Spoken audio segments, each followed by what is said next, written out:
G'day to all my friends and family, and welcome to Jim's 5am Club. I've just got some spare time at the moment. I've brought Paula to the dentist for a procedure, and I've got about an hour to invest in my growth and development. And I thought I'd take this time to go through another 5am Club. It's Monday morning. It's a nice sunny day. And there's no better time to learn something new, I guess, is my mantra. So the book summary that I went through last night at home is entitled How to Be a Leader. And although it sounds like a pretty weak sort of heading and weak sort of book topic, they are reflections from Plutarch, who lived over 2,000 years ago. So it's a book that has been put together by an author named Geoffrey Benaker, and basically what he does is he goes through the material that Plutarch was able to come up with such a long time ago. Plutarch was a Roman philosopher, historian, and he, like all of us, I guess, was intrigued by what makes a great leader. I guess having seen many leaders in their times, we've all seen many leaders. On average, a political leader will change every 2 or 3 years. So leadership isn't something that you get an example of and it stays forever. It's a very fleeting thing. And I've worked for many organisations, and I've worked for many leaders, of which are at either end of the spectrum. Some are unreal and others were very poor. So like Plutarch, I'm also very interested in his findings. And what the author here of this book tells us is that the fundamentals, and you'd expect this, the fundamentals of good leadership are essentially the same. They're timeless, and regardless of whether or not you're born in 2021 or 1960 as I was, or in 150, 200 BC, what you find is the elements of what makes a good leader are essentially the same. But by the same point, the elements that make a terrible leader are also timeless as well. And we've got plenty of examples of both types of leadership over the past 2,000 or 3,000 years that have impacted their societies, their families, and the history of their nation to a certain extent, or to a great extent, I should say. So the author in this book kicks off with an interesting and a profound sort of quote, where he says, and these are Plutarch's words, that leaders, in fact, must be more afraid of inflicting harm than of suffering harm themselves.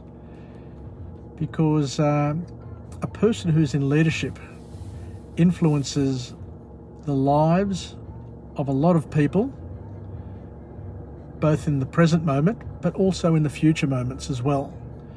So the decisions that I make as a parent influence my children, influences my grandchildren, and potentially the decisions that we make and the leadership style that we have can influence many future generations. So we mustn't take leadership not too serious, or but we need to be serious as well, I guess, is the point that I'm trying to make. So I'm trying to get the words out. But our impact, each person is a leader in their own way. Some people lead lots and lots of people, are big influences on major organisations, of countries, of religions, you name it. But with leadership, there also comes the many challenges that leaders face. because at the end of the day, you're making some very, very difficult decisions. And as I said, those decisions are impacting the people within your sphere of control, but also touch other people.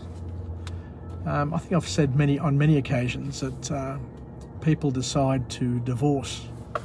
And I'll just go on a bit of a tangent just to make a point. But when people get divorced, what they don't understand, or what they fail to try and focus on, is that the impact of that divorce may solve their immediate problems in terms of, I don't like you, you don't like me. But what happens is that there is collateral damage that happens along the way, which impacts their children, impacts their parents, their relatives, their friends, their work peers, every single person. We're all connected, we're all interrelated, we're networked. And believe it or not, I still remember the moment when my Uncle Angelo announced to the family that he was going to get divorced, and I was devastated. I think I was about 15 or 16 years of age, maybe a little bit older, maybe 18, but I was at a time of my life which was very, very influential. And I was looking forward to, falling in love, getting married, having a family, and doing all of those sorts of things. But all of a sudden, a lot of those dreams, a lot of those foundations were shaken to the core, because all of a sudden, for the first time in our family, we had a divorce to deal with, a divorce that played out, a drama that impacted everybody, and I mean everybody in the family, because all we talked about was the divorce. Then people took sides, and then it just goes on and on and on, and the impacts are still felt today. Even though my late uncle has passed away, we are still impacted by that trauma. And a lot of people suffer post-traumatic stress syndrome, which carries on throughout their lives. So every time I hear of somebody getting divorced, it still shakes me to my core, because I remember the moment when I was at that tender age, at that significant juncture in my life where my whole world collapsed. And I wasn't I wasn't directly involved or linked in, but on the periphery, the collateral damage basically impacted all of us. So let's go into this book summary now and see what the author is able to glean from the historical element and the examples that they have. So the first point is a good one.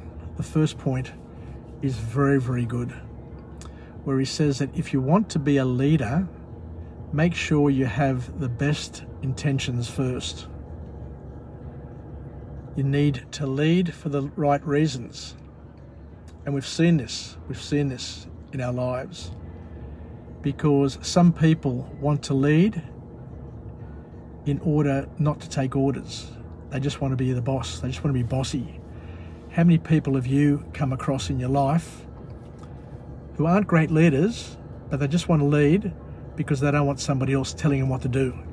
So they put their hand up to become the leader for the wrong reasons, just so that they can fulfill their own selfish desires.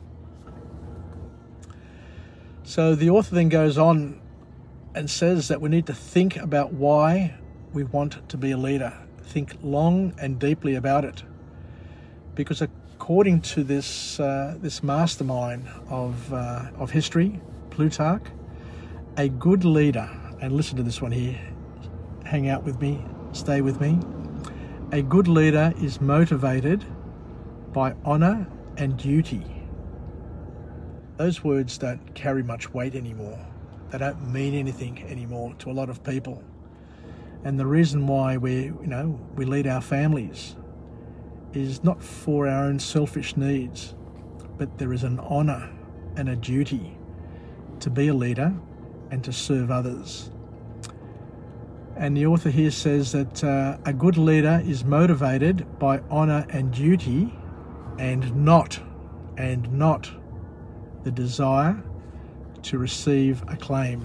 So you don't become a leader to be famous. You don't become a leader for people to pat you on the back and say all these wonderful things about you. You become a leader to serve your community, to serve your family, to serve whoever you're representing, to be the voice and the activity that's required to make the necessary changes to bring the biggest benefit to the majority. So the author here reminds us, and we know it as well, we've all got that bitter taste in our mouths that just carries on for years and years and years from poor leadership. Those who seek fame and glory don't make moderate or rational decisions. I've never quite thought of it this way, but it does make sense. Because if you're leading for the wrong reasons, or for reasons which are not based on honour and duty and doing the right thing, the decisions that you make may not be moderate nor rational, as they are motivated and driven by passion, which leads to recklessness. Now, we've all grown up with passions, and you know that when you're passionate about something, then you're not as rational and as logical and measured and balanced about your opinions of it. You become very extreme and very emotional, and it's all based on feeling and passionate feelings, as opposed to based on rational, logical sort of motivations. It's very, very good. I've never looked at it like that, but now that I look back over my life and I try and reflect and see some of the managers and leaders that I've seen in the past, it does make sense that they are reckless, and because they're driven by passion, and it's not rational and logical and done with love, but it's done through self-interest, which has its problems. So the interesting thing is that Plutarch mentioned, they asked him, who was a great leader of the time that he could comment on, and he used an example of a person called Cato the Elder, and he said that for a number of reasons, Cato the Elder was considered to be a great leader, because he was wanted by the people and loved by the people, and they loved him so much that they wanted to erect a statue to honour him. Whereas Cato the Elder said, no, I don't want a statue. I don't want any monument set up on my behalf, because what I want to do as a leader is, rather than people saying, why was a statue erected, my preference is for people to be asking, why wasn't there a statue of Cato the Elder? So a selflessness which can only be described by Plutarch at his best. Paul is just coming back from her appointment.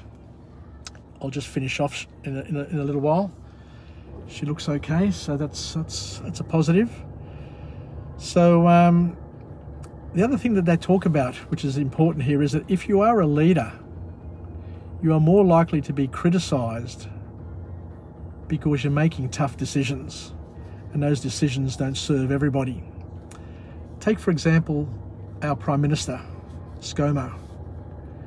Now, who would want to have his job?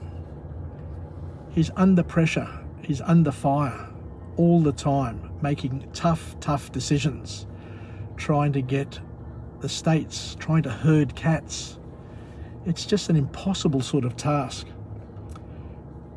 But you've got to understand, and all people who are striving for leadership need to understand before they get there that they are not going to be liked.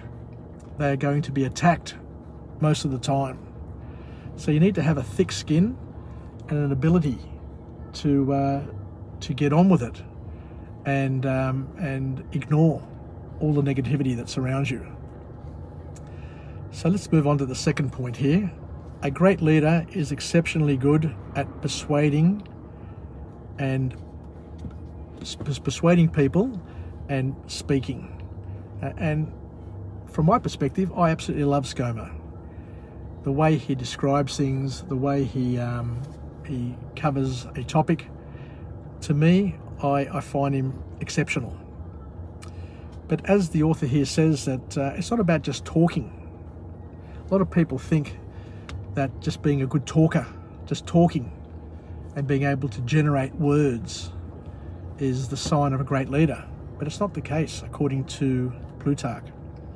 He says that a great leader is a person who is persuasive with their speaking, because you need to win over the people, not just to beat the opposing view.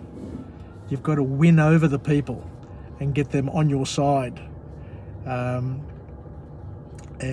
he also mentions here that in ancient Athens, eloquence was a key and a desirable element of great leadership. Pericles, we're given here as an example. Plutarch mentions Pericles, and he said that Pericles was such a good leader because he was persuasive. Not only could he persuade the other politicians, but he could also persuade the people to come across to his view. And he was very, very good at convincing people not to go to war. And during those golden years of Pericles, Athens was able to achieve a lot because it had time to think. It had time to do things. So rather than wasting its time and being agitated by war all the time, because as I say, you know, they say that the cream always rises to the top. I remember another public speaker saying that cream will never rise to the top if you keep on shaking the bottle. So you need a period of peace and quiet where people can collaborate, work together in order to achieve the many great things that Greece or Athens achieved during that golden period. The last point to come out of this book is the importance of having older leaders in place, because older people have valuable strengths that shouldn't be dismissed. I know a lot of people will be turning up their nose at this point and saying it's all about emerging, it's all about young people, it's all about young leadership. But what the ancients were able to come up with was the fact, and it's a timeless fact as well, that young leaders have their strengths, but they also have their weaknesses. Because according to Plutarch, young leaders are hungry for glory and power and tend to be unstable with their decision making and with their leadership style, and cause disruption and instability to the communities that they lead. Whereas an older leader, not all, we're not saying that all older leaders are of this ilk and of this character, but older people tend to be a little bit more wise and a little bit more mature. And that's what society needs. What we need is an even keel. We don't need knee-jerk reactions to everything that happens. And you can see a lot of knee-jerk reactions happening now with COVID-19. So Paul is outside waiting for me to let her in, so I'll finish off now. So what we're basically saying here is we need a lot more mild and moderation in the leadership styles and in the decisions that people come about. But and not to retire. Plutarch was saying that, you know, leaders should continue to be leaders for as long as they need, even if it means working in the background. They don't necessarily need to be the statesman or the person at the top, but they need to stay in politics, because politics, according to Plutarch, according to the ancients, is a way of life. You can't get people who have been politicians and good politicians all their life. You can't just take them and shove them to the side and get rid of them and replace them by young people all the time. You need a balance. You need a balance of the wisdom. You need a balance of energy. But there needs to be that wisdom, that thread that links together and is able to pass through generations. So an important point and a sad point, because you don't see too many older politicians being considered anymore. They do become commentators on politics, but it's not the same. What the ancients are saying is that they need to be involved. They need to be involved. They need to mentor the other leaders coming through. They need to support the other leaders coming through, and they also need to help shape policy where possible. Anyway, I'll finish up now. So thank you very much for joining me on this unique episode of Jim's 5am Club. I look forward to coming to you again from a different location with a different message, a message of empowerment. We'll finish off with a positive affirmation. I'm alive, I am well, and I feel absolutely great. To my friends and family, stay connected, stay relevant, stay reasonable. And let's take some points from this book entitled How to Be a Good Leader, or How to Be a Leader, and try and incorporate it into our lives, because as we said, we're all leaders in different ways. We lead our families, we lead our communities, and we also lead ourselves. So we mustn't forget that. So we need great personal leadership to continue in our lives, regardless of how old we are, and to show leadership, personal leadership, to all and sundry around us. Anyway, yasas, take care, feel like ya, and we'll talk again. Bye for now. Cheers.